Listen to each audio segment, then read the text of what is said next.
صحیح بخاری میں آتا ہے جب نبی علیہ السلام کی وفات ہوئی تو حضرت عمر نے تلوار نکال لی کہ میں اس کی گردن کاٹ دوں گا جو کہے گا کہ نبی علیہ السلام فوت ہو گئے۔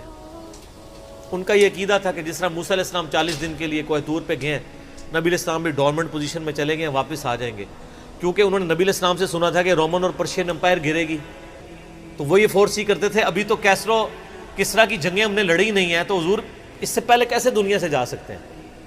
لیکن اللہ نے تو آپ کو پروفٹ بنوانا تھا نا، کہ آپ کے جانے کے بعد فتوحات کروانی تھی، تاکہ پتہ چلے کہ پیچھے اللہ کھڑا ہے۔ اپنی زندگی میں تو بڑے بڑے بادشاہوں نے فتوحات کی ہیں، نبی علیہ السلام کی تو دعوت کا کلائمیکس حضرت ابوبکر پھر حضرت عمر عثمان و علی کے دور میں جا کے ہوا ہے، جبکہ عرب قبائل بھی مرتد ہو گئے ہیں، تب بھی اللہ کے پیچھے سپورٹ تھی۔ والذی ارسل رسولہ بالہدی ودین الحق لیظہرہ علی الدین کلہ ولو کرہ المشرکون، اللہ نے اس کو دین کو غالب کرنا تھا۔ تو بخاری کے الفاظ ہیں، حضرت عمر نے کہا میں اس کی گردن اتار دوں گا۔ حضرت ابوبکر آئے، انہوں نے حضرت عمر کو دیکھا، اگنور کر کے سیدھا حجرہ عائشہ میں گئے، نبی علیہ السلام کے مبارک کفن کو ہٹا کے آپ کے ماتھے پہ بوسہ دیا اور کہا یا رسول اللہ آپ پہ 2 موتیں جمع نہیں کرے گا، ایک موت تو سب کے نصیب میں ہے، اب تو ہمیشہ کی زندگی آپ کو اللہ نے آخرت کی دے دی ہے۔ اور پھر باہر نکلے، حضرت عمر کو کہا کہ عمر بیٹھ جاؤ، حضرت عمر نے بات نہیں سنی، تو حضرت بکر ممبر کی طرف چڑھے، ممبر پہ چڑھے اور لوگوں سے کہا کہ عمر کو اس کے حال پہ چھوڑ دو۔ حدیث کے الفاظ ہیں کہ لوگ حضرت بکر کا ریگارڈ باقی اصحاب سے زیادہ کرتے تھے، حضرت عمر کو تنہا چھوڑ کے لوگ حضرت ابو بکر کی طرف متوجہ ہو گئے۔ پہلے وہ جو سارا میلہ ان کے گرد لگا تھا شفٹ ہو گیا، تو انہوں نے حمد و صلات کے بعد انہوں نے کہا اما بعد فمن کان یعبد محمدا فإن محمد قد مات۔ سر کلیجے پہ کتنا بڑا پتھر رکھا ہوگا حضرت بکر نے جملہ بولتے ہوئے کہ جو محمد کی عبادت کرتا تھا وہ جان لے کہ محمد کو موت آ گئی ہے۔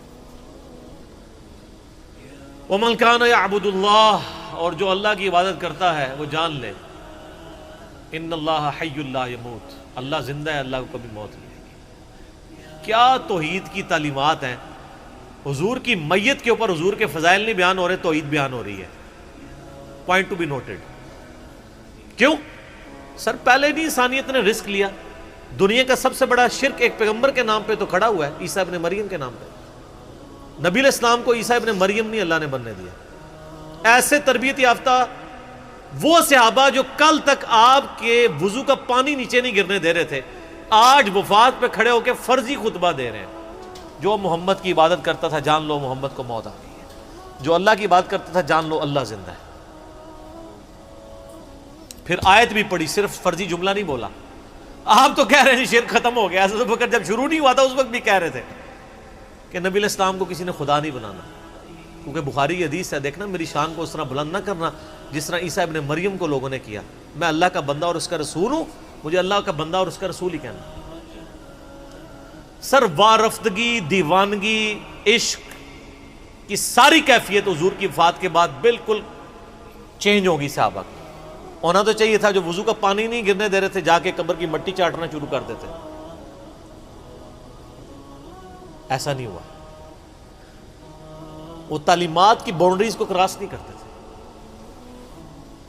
تو پھر انہوں نے آیت پڑھی، سورہ آل عمران آیت نمبر 144، وما محمد الا رسول قد خلت من قبلہ الرسل افإن مات او قتل انقلبتم علی اعقابکم۔ محمد تو نہیں مگر ایک رسول ہی، اگر یہ فوت ہو جائیں یا دین جو جنگ میں قتل کر دیے جائیں، شہید ہو جائیں، کیا تم دین سے الٹے قدم پھر جاؤ گے؟ جو کوئی دین سے الٹے قدم پھیرے گا اللہ کا کوئی نقصان نہیں کرے گا اور اللہ ثابت قدم رہنے والوں کو جزا دے گا۔ پھر سورہ الزمر کی آیت نمبر 30 پڑھی، انک میت وانہم میتون، اے نبی تمہیں بھی مرنا ہے اور ان کو بھی موت آنی ہے، تمہارے مخالفین کو، پھر تم اللہ کے حضور جھگڑو گے، اللہ تمہارا فیصلہ کرے گا۔ یہ سیدنا ابوبکر کی حضور کی وفات کے وقت استقامت تھی۔ پھر جھگڑا کھڑا ہو گیا حضور کو دفنانا کدھر ہے؟ جامعہ ترمذی میں حدیث ہے، سیدنا ابوبکر کہتے ہیں کہ میں نے نبی علیہ السلام سے یہ بات سنی تھی کہ اللہ اپنے پیغمبر کو وہیں پہ موت دیتا ہے جو اس کے لیے سب سے پسندیدہ جگہ اللہ کے نزدیک ہوتی ہے۔ تو حضور کی جو چارپائی ہے نا اس کے نیچے ان کی قبر کھودو، وہاں پہ اللہ نے ان کو موت دی۔ پہلے صحابہ میں رائے نہیں طے ہو رہی تھی کہاں دفنانا۔ پھر سنن نسائی الکبریٰ کے اندر پورا وفات النبی چیپٹر ہے، سنن ابن ماجہ میں بھی موجود ہے کچھ حصہ اس کا۔ پھر لوگوں نے پوچھا کہ نبی علیہ السلام کا جنازہ ہوگا؟ انہوں نے کہا ہاں ہوگا۔ اسی طریقے سے تکبیر کہو اور سورہ فاتحہ اور اس کے بعد درود شریف اور اس طریقے سے 4 تکبیرات پڑھو۔ لیکن ایک فرق تھا کہ نبی علیہ السلام کو پروٹوکول صحابہ نے دیا ہے کہ آپ کی جو جنازے کی نماز ہے نا وہ جماعت کے ساتھ نہیں ہوئی۔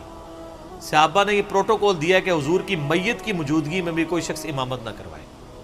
حجرے میں ایک طرف سے لوگ داخل ہوتے تھے، اکیلے اکیلے جنازہ ادا کرتے تھے، اور ڈیٹیل میں آتا ہے 2-3 دن تک جنازہ ہوتا رہا۔ پہلے یعنی مرد داخل ہوئے، اس کے بعد بچے، غلام، پھر عورتیں، اس طریقے سے سب نے جنازہ پڑھا۔ ظاہر ہے 1 لاکھ سے زیادہ لوگ تھے جنازہ پڑھنے والے۔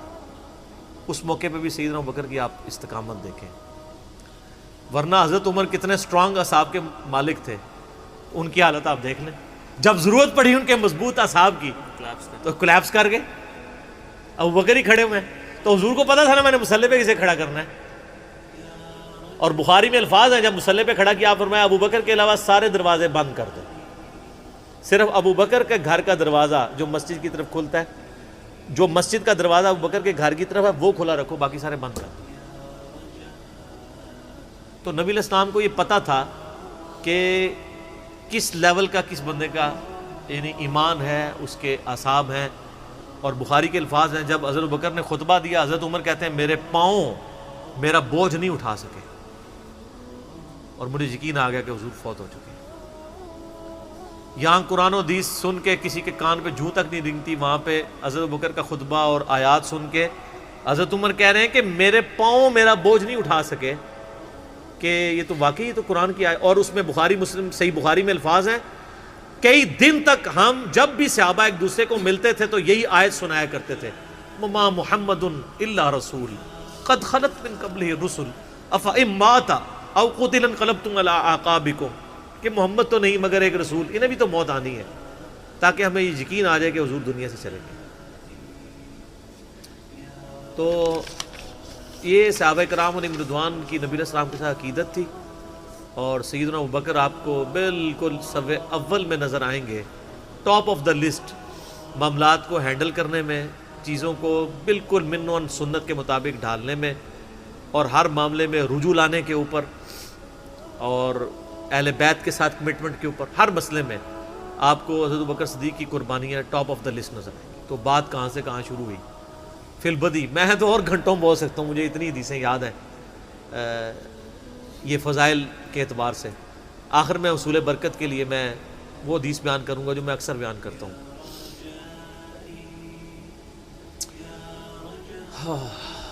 عبداللہ بن عباس رضی اللہ تعالیٰ عنہما کہتے ہیں، بخاری اور مسلم دونوں میں ہے،